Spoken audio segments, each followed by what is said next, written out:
Bonjour et bienvenue à ce webinaire consacré au sujet du reboarding. Au cours de ce webinaire, nous allons nous attacher à définir ce qu'est le reboarding.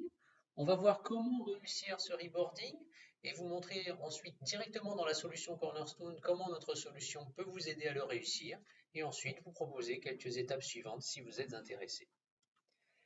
Les organisations sont familières avec le concept d'onboarding ou d'intégration qui consiste à intégrer un nouveau collaborateur au sein de la société, de manière à assurer la meilleure prise de poste possible et réduire au maximum le temps avant la productivité, tout en réduisant le risque de départ, soit avant même que le collaborateur intègre l'organisation, ce que l'on appelle communément le no-show, ou alors pendant la période d'essai. On notera d'ailleurs que la réussite de l'onboarding est cruciale également sur l'engagement du collaborateur et donc in fine sa performance. Plus l'onboarding sera réussi, plus le collaborateur sera engagé et plus il sera performant.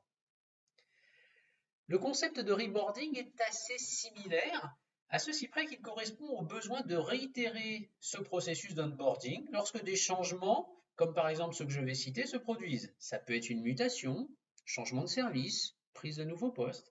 Ça peut être des collaborateurs qui reviennent d'une longue période d'absence, congé parental, congé sans solde, congé sabbatique, ou alors un changement profond de la façon de travailler. Si on considère la solution actuelle liée au Covid-19, ce sujet est plus que jamais d'actualité. En effet, on voit qu'un grand nombre de collaborateurs est passé en chômage partiel avec une interruption de travail qui peut être relativement longue. Les organisations ont massivement mis en place ou développé du télétravail, même pour des collaborateurs finalement peu impactés par le Covid-19, soit parce que leur activité est restée stable, soit parce qu'elle a même augmenté, typiquement les personnels soignants ou certains métiers de la distribution.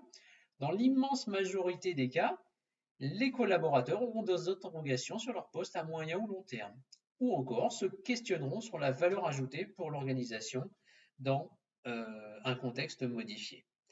Par conséquent, il va être nécessaire d'assurer, selon les cas, une reprise du travail, avec pourquoi pas adaptation d'horaire, de la formation complémentaire, s'adapter à des nouvelles façons de travailler et collaborer, règles de distanciation sociale par exemple, et tout simplement assurer la motivation des collaborateurs et leur bien-être dans cette période qui a pu être éprouvante. On va maintenant s'intéresser à comment réussir ce reboarding et avant bien sûr d'aborder comment la solution Cornerstone peut vous aider dans cette réussite. On distingue 4 axes principaux qui vont permettre de réussir ce reboarding. Le premier va consister à informer les collaborateurs. C'est pas évident de revenir au travail après une absence, a fortiori si celle-ci a été longue. Il va donc falloir communiquer sur la situation de la société, rassurer, par exemple via des communautés, des réunions d'équipe, des one-to-one avec les collaborateurs. Il va également falloir coacher et mentorer les collaborateurs. Ça va leur permettre de gagner en confiance, de s'accoutumer au changement et même, pourquoi pas, de gagner encore en efficacité. Il va falloir fournir de la formation et du contenu de formation. Cela pour réintégrer au mieux le collaborateur dans l'organisation, s'assurer sa productivité optimale, même si son poste son métier a subi des changements ou des adaptations. Enfin, il faudra travailler la marque employeur, notamment via des communautés, voire des bourses à l'emploi. La communauté, en fait, elle va permettre de renforcer un sentiment d'appartenir et de contribuer à la réussite de l'organisation, tout en partageant du savoir et en facilitant la collaboration.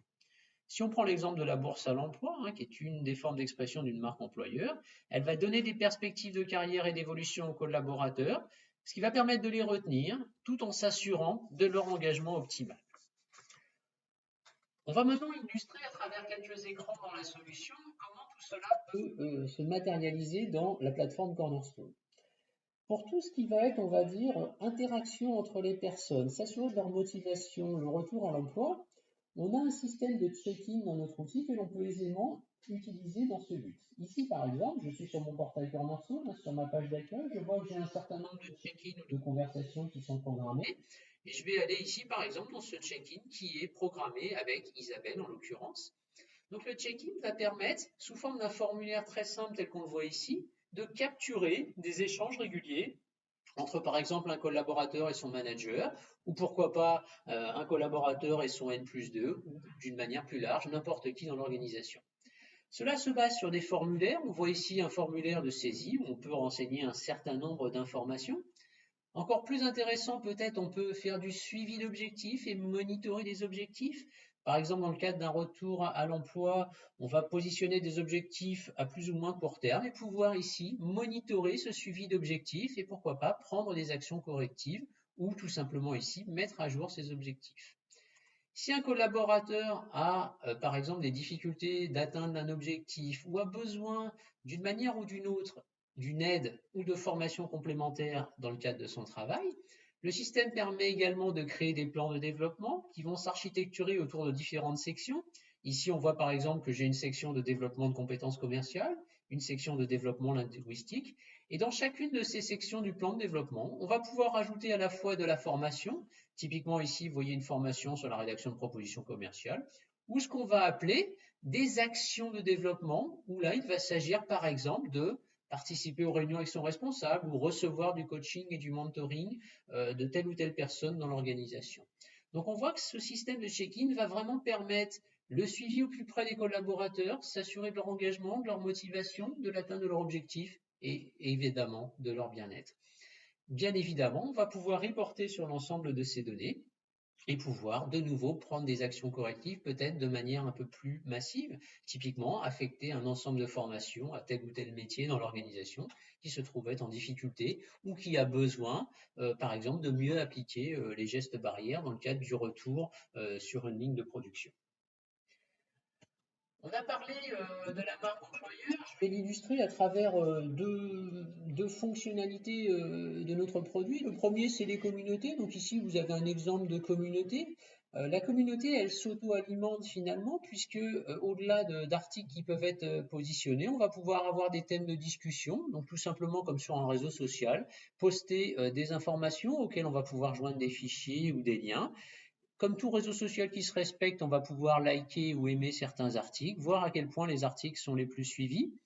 Ici, on voit dans la partie présentée ce que l'administrateur de la communauté souhaite mettre en avant. Et puis ici, ce qui a de plus en plus de succès, en fonction des likes, en fonction des lectures, on va pouvoir retrouver ici, dès la page d'accueil de la communauté, ces informations. On propose bien sûr une recherche. Donc si par exemple je suis intéressé par l'apprentissage social, il me suffit de taper ce mot-clé et là le système me propose la discussion communautaire sur ce sujet. Je peux bien sûr rentrer dans cette discussion et à mon tour interagir sur l'objet. Ici, je peux voir tous les posts qui ont été mis par mes différents collègues, avec bien sûr recherche par hashtag, et je peux moi-même ici aller poster une publication et donc interagir avec mes collègues de manière extrêmement sociale. On est très habitué à ces choses-là. Ce n'est pas différent d'un réseau social type LinkedIn, sauf que bien sûr ici, on est plutôt sur un réseau social d'entreprise. On a évoqué la marque employeur. Alors on pourrait passer énormément de temps sur ce sujet. Ici, je vais illustrer ce sujet de la marque employeur à travers ce qu'on appelle les sites de carrière interne. Les sites de carrière interne, qu'on appelle aussi les bourses à l'emploi ou les job postings selon les organisations, vont permettre aux collaborateurs de voir des offres d'emploi ouvertes dans leur organisation et pourquoi pas d'aller postuler. Mais comme on va le voir dans un instant, on va pouvoir aller beaucoup plus loin. Donc ici, je suis sur ma bourse à l'emploi, hein, je peux utiliser les fils. Si par exemple, je veux emménager dans la ville de Lyon, bah, je vais pouvoir filtrer les offres sur cette ville. Et puis si je suis aussi intéressé par Paris, j'ai l'ensemble des offres qui s'affichent comme ça. C'est donc extrêmement simple, hein. Sur la partie gauche de l'écran, j'utilise mes fils. Sur la partie droite, j'ai le résultat. Et puis surtout, on va aller beaucoup plus loin. Ici, j'ai une offre d'acheteur junior qui m'est proposée dans la région lyonnaise. Donc, je vais pouvoir bien sûr rentrer dans le détail de cette offre. Je peux directement postuler ici dans le cadre de la bourse à l'emploi ou de la mobilité. J'ai le détail du poste qui s'affiche ici. Encore plus intéressant, on va retrouver ici l'aspect compétences. Donc, on a rattaché au poste un certain nombre de compétences et je peux voir où moi je me situe par rapport à ces compétences, par rapport à un niveau cible attendu. Donc, on voit ici que sur un grand nombre des compétences, j'ai plutôt le niveau attendu, voire même un petit peu au-dessus. Par contre, ici, j'ai la compétence organisation de plan d'action commercial, où là, j'ai un petit déficit de compétences par rapport à ce qui est attendu sur le poste. Ce déficit de compétences, bien sûr, peut être notamment comblé via de la formation. Donc, j'ai ici des recommandations de formation que le système me fait par rapport à ces compétences. Et une fois de plus, je peux ici créer ce plan de développement qu'on va pouvoir monitorer, pourquoi pas, avec mon mentor, mon coach ou mon responsable hiérarchique pour s'assurer que je vais bien combler ce déficit de compétences qui est constaté ici. Je peux bien sûr ici directement de nouveau postuler en ligne. Donc on voit que la plateforme, sous ses différents axes, est tout à fait capable d'aider les organisations sur ces différents sujets de marque employeur, de mobilité, de check-in, un petit peu tout ce que l'on a vu. Si vous êtes intéressé par cette plateforme, c'est extrêmement simple, hein. Notre système est basé sur un nombre de salariés ou un nombre d'utilisateurs actifs. À partir de là, on vous met à disposition une plateforme Cornerstone que l'on vous configure. Si vous êtes intéressé ou si vous voulez aller plus loin, il vous suffit de nous contacter à l'adresse qui est ici, info_fr@csed.com. Merci, à bientôt.